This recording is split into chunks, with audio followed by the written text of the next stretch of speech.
나토 결정에 따라 우리 영토에 핵무기를 배치할 준비가 돼 있다. 지난 4월 안제이 두다 폴란드 대통령이 한 인터뷰에서 밝힌 내용입니다. 동맹국들이 나토의 동쪽 측면을 강화하기 위한 핵 공유 프로그램의 하나로 폴란드에 핵무기를 배치한다면 이를 따르겠다는 거죠.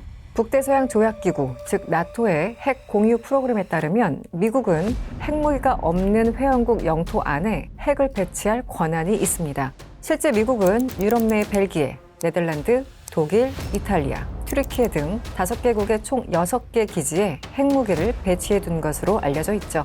폴란드는 앞서 우크라이나 전쟁이 발발한 지난 2022년부터 핵 프로그램에 참여 의사를 밝혀오기도 했습니다. 이번에는 좀 더 나아가서 미국과 핵 협력에 대해서 한동안 논의해 왔고 폴란드는 준비가 완료됐다고 전했습니다. 덧붙여 러시아는 점점 더 칼리닝그라드를 무장시키고 있고 벨라루스에도 핵무기를 재배치하고 있다라고 말했는데요. 러시아가 주변 지역을 무장하고 있기 때문에 이를 압박하기 위해서라도 자국 내 핵무기가 필요하다고 강조한 거죠.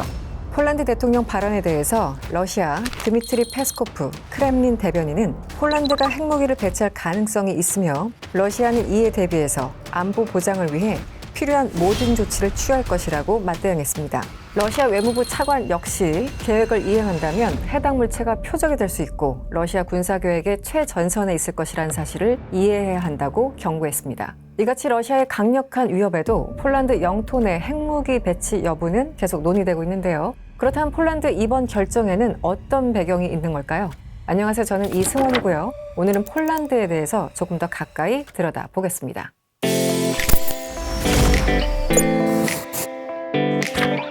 폴란드는 중부 유럽 발트해에 위치한 나라입니다. 남동쪽으로는 우크라이나, 북쪽으로는 리투아니아와 접하고 있죠. 동시에 북쪽으로는 2차 세계대전 이후 러시아 역의 영토가 된 칼리닝그라드와 국경을 접한 데다 러시아의 혈맹이라고도 불리는 벨라루스와도 동쪽 국경을 접하고 있죠. 폴란드 수도 바르샤바에서 불과 200km 떨어진 벨라루스 군 기지에 러시아 군대가 주둔하고 있다고 알려진 바 있습니다. 러시아의 침공 직후 폴란드가 나토 국가 가운데 가장 적극적으로 우크라이나를 도운 배경에는 이런 지리적 이유가 있습니다. 우크라이나가 러시아에 패배한다면 폴란드의 안보는 크게 흔들릴 수밖에 없죠. 이런 상황 인식은 수치로도 극명하게 확인됩니다. 퓨 리서치가 우크라이나 전쟁 발발 직후인 2022년 실시한 여론조사에 따르면 폴란드인 94%가 러시아를 위협적인 국가로 본다고 답했습니다. 2018년 65%에서 무려 30%가량 상승한 수치였죠. 뿐만 아니라 나토가 우크라이나의 무기를 지원해야 한다고 답한 비율도 84%로 압도적이었죠. 이렇다 보니 폴란드는 전쟁 직후부터 우크라이나를 물심 양면으로 지원해왔습니다. 전쟁 직후 곧바로 국경을 열고 우크라이나 난민 입국을 허용하면서 150만 명 이상을 받아들였고 첫 3개월 동안 GDP의 1%에 해당하는 한화 약 7조 원을 난민 지원에 사용했습니다. 군사적으로는 자국이 보유한 전투기와 무기 등을 지원했고 지난해에는 서방 국가 가운데 처음으로 독일제 레오파르트2 탱크를 전달하기도 했죠. 독일의 킬 세계경제연구소가 발표한 자료에 따르면 지난해 8월 기준 폴란드는 무기와 군사 장비 지원으로만 약 33억 달러를 지원했습니다.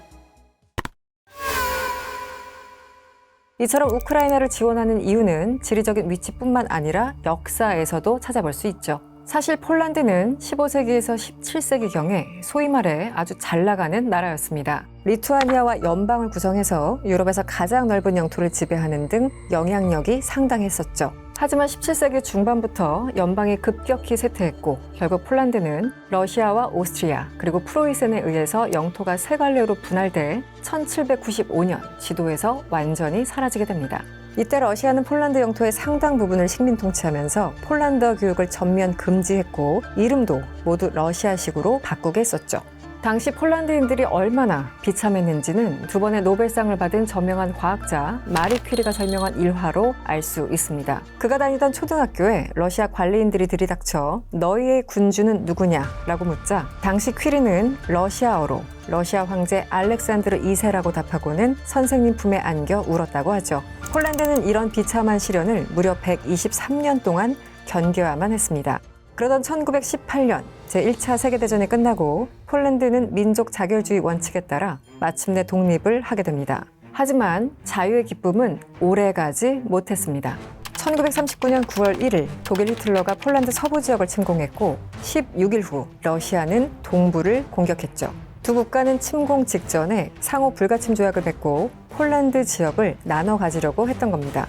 이게 바로 세계 역사를 뒤흔든 제2차 세계대전의 시작이었습니다. 이로 인해 폴란드는 독립한 지 30년도 되지 않아 또다시 나라가 두 개로 갈라집니다. 그리고 1940년 소련은 폴란드군 장교와 경찰 간부, 대학 교수, 성직자, 의사 등 무려 2만 2천여 명을 두 달에 걸쳐 처형하는 만행을 저질렀죠. 이 사건이 그 악명 높은 카틴숲 학살 사건이죠. 이 끔찍한 일은 소련 공산당 스탈린 서기장이 독립의 싹을 없애기 위해 지식인들을 처형하라는 지시를 내린 것으로 알려졌습니다.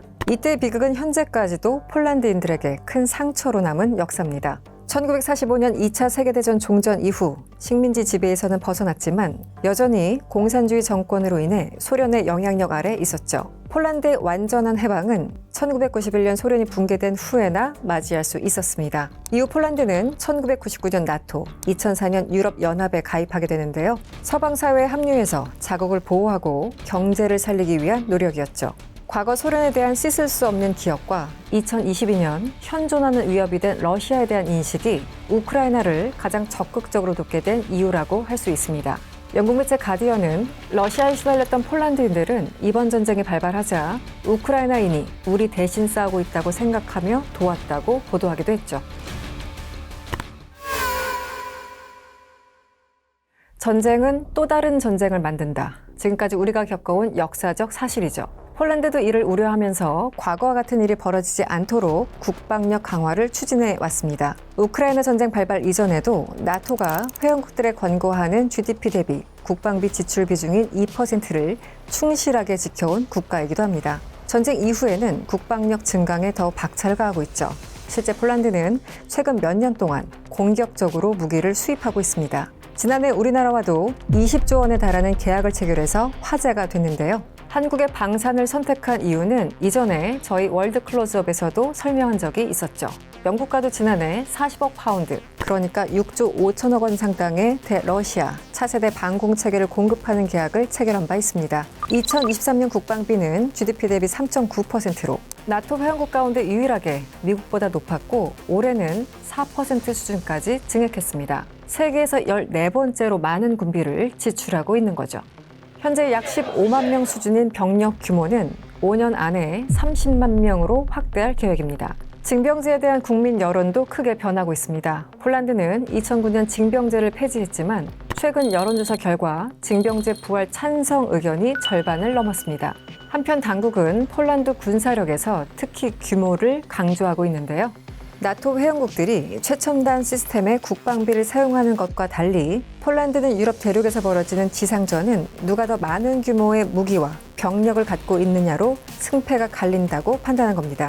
부하 슈차크 전 국방부 장관은 많은 이들이 현대전의 경우 사이버 스페이스나 경보병, 무인 시스템으로 전개된다고 주장하지만 우크라이나 전장 현실이 보여주듯 지상군은 여전히 군의 가장 중요한 핵심 요소라고 주장했습니다. 덧붙여 강력한 억지력을 갖춰서 푸틴이 폴란드를 침공할 생각을 아예 못하게 해야 한다고 의지를 드러냈습니다. 러시아와 반복된 악연으로 얽혀있는 폴란드.